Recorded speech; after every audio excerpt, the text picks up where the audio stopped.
कहानी की शुरुआत होते ही हमें एक आदमी दिखाया जाता है जिसका नाम आर्थर बिशप है। वो समुद्र किनारे अपनी बोट में रहता था।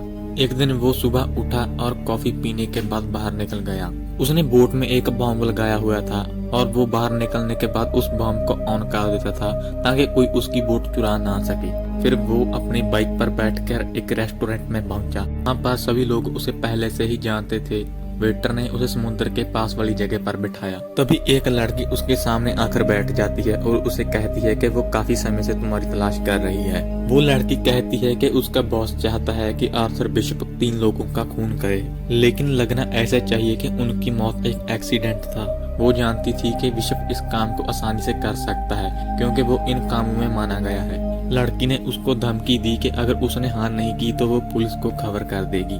वो सबको बता देगी कि बिशप जिंदा है। वो पिछली बार अपनी मौत का नाटक करके वहाँ से जिंदा निकल गया था। तभी बिशप देखता है कि इस लड़की के साथ और भी लोग हैं जो उसे ही देख रहे थे। बिशप ने अपना फोन निकालकर उस लड़की की तस्वीर ले ली। लड़की ने बंदूक निकालने की कोशिश की और बिशप ने उस पर हमला कर दिया। ये देखकर लड़की के साथ वाले लोगों ने भी बिशप पर हमला कर दिया, लेकिन बिशप ने एक एक करके सबको मारा।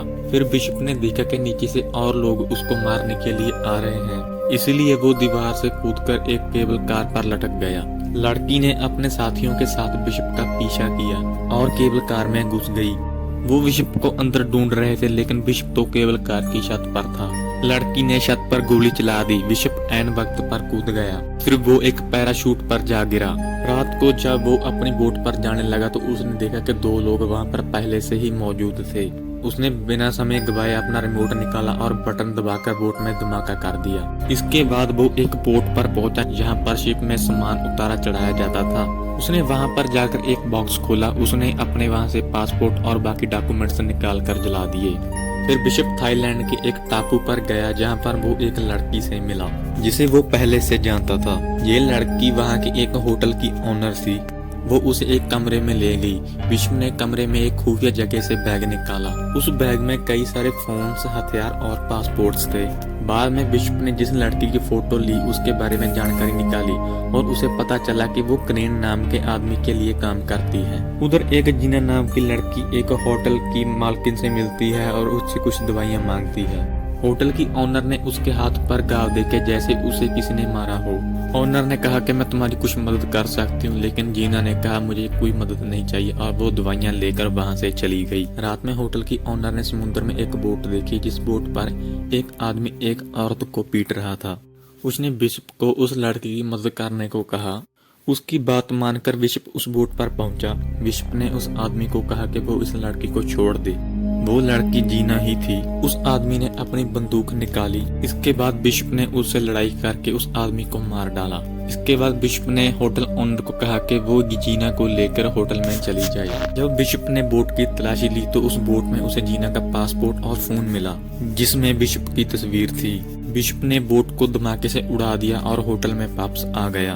बिशप ने जीना से पूछा कि उसकी तस्वीर तुम्हारे फोन में क्या कर रही है। बिशप ने जीना से पूछा कि क्या तुम भी क्रेन के लिए काम कर रही हो, तो जीना ने डरते हुए बताया कि क्रेन मुझे धमका रहा है। अब तक जो हुआ वो क्रेन के प्लान का एक हिस्सा था ताकि जीना बिशप से मिल सके। जीना ने बताया कि मेरा काम सिर्फ इतना था कि मुझे तुमसे मिलकर एक नंबर पर कॉल करना है और इसके बाद मेरा काम खत्म हो जाएगा। बिशप ने पता लगाया कि जीना अनाथ बच्चों को पालती है जिन बच्चों की तस्करी हो रही थी। क्रेन ने जीना को धमका कर कहा कि अगर वो उसकी बात नहीं मानेगी तो वो उन बच्चों को मार डालेगा।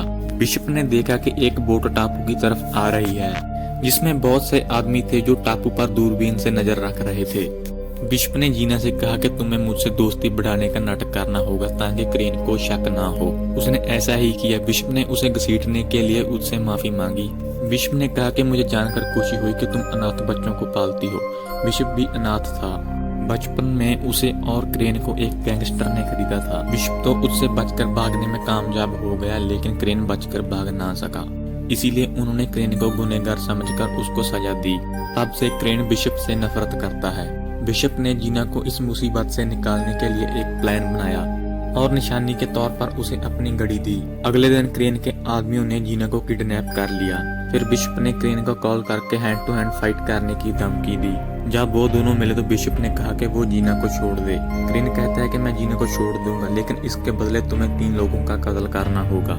इसमें पहला आदमी था अफ्रीका का एक खतरनाक गुंडा जो एक जेल में कैद है। क्रेन ने उसे एक जीपीएस ट्रैकर निकलने को कहा ताकि काम पूरा होने के बाद उसके आदमी बिशप तक पहुंच सके। जब बिशप ने क्रेन से जीना के जिंदा होने का सबूत मांगा तो तुम्हें हर मिशन के बाद जीना से फोन पर बात करने को मिलेगी और तीनों मिशन खत्म होने के बाद जीना को रिहा कर दिया जाएगा। अब बिशप ने अपना काम शुरू कर दिया। उसे पता चला कि जेल समुद्र के बीचों बीच है और वो समुद्र शार्कों से भरा हुआ था। जेल के चारों ओर 100 मीटर लंबे पहाड़ थे, इसलिए उस जेल में घुसना इम्पॉसिबल था। बिशप ने उस गैंगस्टर की जानकारी निकाली और एक आदमी चुना जिसके चेहरे पर एक टैटू था। बिशप ने उसी आदमी जैसा अपना चेहरा बनाया और मिशन के लिए कुछ सामान खरीदा। एक दिन जब वो घूम रहा था तो पुलिस ने उसे गैंगस्टर समझकर जेल में डाल दिया। जेल में पहुंचकर देखा कि बिशप ने जिस आदमी को मारना है वो हर समय 4-5 बॉडीगार्डों को साथ लेकर घूमता है। उसके साथ ही कैदी ने बताया कि इसका नाम क्रिल है। उसने लाइबेरिया देश के राष्ट्रपति का खून किया था। तब तक कई कैदी क्रिल को मारने की कोशिश कर चुके थे। जब क्रिल पर फिर से हमला हुआ तो बिशप ने उसकी जान बचा ली। क्रिल ने उसको धन्यवाद बोला और उसे खाने पर बुलाया। बिशप जब उससे मिलने पहुंचा तो उसने उसकी जान ले ली, लेकिन सबको लगा कि उसकी मौत जहरीला खाना खाने की वजह से हुई है। फिर बिशप ने जेल की दीवार पर एक बड़ा सा धमाका किया और सुराग किया। फिर बिशप ने अपने शरीर पर एक ऐसा केमिकल लगाया जिससे शार्क उसके नजदीक भी न आए। अंत में उसने जीपीएस ट्रैकर निकाला और समुद्र में कूद गया। फिर बोट के कैप्टन के पास मैसेज आया कि बिशप ने अपना काम पूरा कर लिया है। बिशप को ढूंढकर क्रेन के आदमियों ने उसे बचा लिया। फिर बिशप ने जीना से बात की तो जीना ने उसे बताया कि अगले आदमी को मारने के लिए उसके पास सिर्फ 36 घंटे हैं, नहीं तो वो लोग जीना को मार देंगे। अब क्रेन ने उसे दूसरे आदमी की जानकारी भेजी। उस आदमी का नाम एड्रियन है जो कि एक अरबपति था। वो इंसानों की तस्करी का धंधा करता है, लेकिन उस तक पहुंचना बहुत मुश्किल था क्योंकि वो ऑस्ट्रेलिया में एक बिल्डिंग के 98 माले पर रहता है। यहाँ के सारे दीवार, दरवाजे और शीशे बुलेट प्रूफ थे। ऊपर से हर जगह सेंसर और फिंगरप्रिंट्स भी लगे हुए थे। बिशप उस आदमी के नीचे का घर खरीदने के लिए पहुंचा।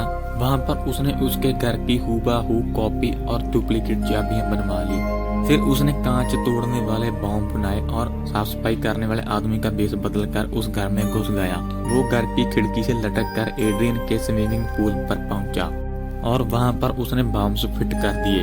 जैसे ही एड्रियन वहां पर नहाने आया, बिशप ने धमाका कर दिया। एड्रियन वहां से नीचे गिरकर मारा गया। जीना से उसने फिर से बात की, लेकिन इस बार जीना ने चालाकी से उसने बोट का नंबर दिखा दिया। फिर बिशप हेलीकॉप्टर से जीना को उस बोट पर बचाने के लिए पहुंचा और उसने कई गुंडों को मार गिराया, लेकिन अफसोस कुछ देर बाद वो पकड़ा गया। तो क्रेन ने उसे कहा कि इस बार आखिरी चेतावनी दे रहा हूँ, अगर फिर से ऐसा हुआ तो जीना को मार दिया जाएगा और उसकी मौत की जिम्मेदार तुम होंगे।